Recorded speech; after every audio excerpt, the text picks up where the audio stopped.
I wanted to discuss the logic behind the theorem in 1.9 that says that if t is a linear transformation, then t of x can be represented as the matrix A times x, where A is this matrix.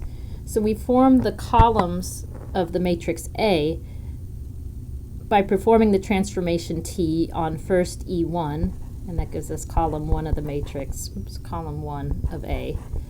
And then t of E2 will give us column 2, and so on, up to column n. So here we form the columns of A.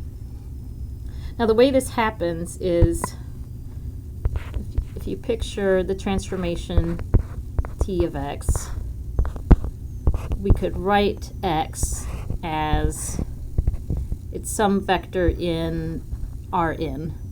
So it's got n components, x1, x2, x3, down to xn. So we could express that as x1 times E1, which is this matrix, this vector 1, 0, 0, 0, 0, 0, and so on, plus x2 times E2, which is this matrix 0, 1, 0, 0, 0, 0. And then you get the idea. Plus xn times En, which is this vector 0, 0, 0, and then a 1 in the last entry. So we could rewrite the vector x in this form. And so that's t of x1 times E1, which is a vector, plus the scalar x2 times E2, plus the scalar x3 times E3, down to the scalar xn times En. Now, since t is a linear transformation, we can sort of distribute the transformation over those vectors. So we could write this as t of x1 E1 plus the transformation applied to x2 E2.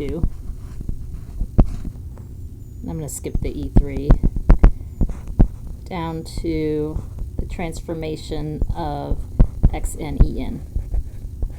And again, since t is a linear transformation, and these x1, x2, x3, xn, these are all just numbers. Those are scalars.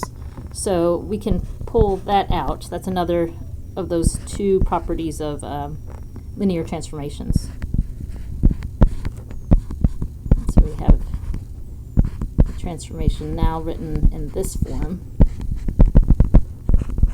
Plus pull out the scalar xn times the transformation of En. And this here is a matrix product. We've got the scalar x1 times this vector. So this will become column 1 of our matrix. And then this will be column 2. This is the last column of the matrix A. So that now we can write this instead as a matrix product, where here's your first column, t of E1, t of E2, oops, not plus, these are now columns, t of En,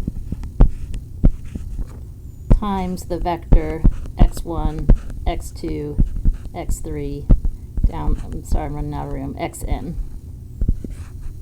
And so now we've written the transformation in the form, the matrix A here, oops, times the vector x.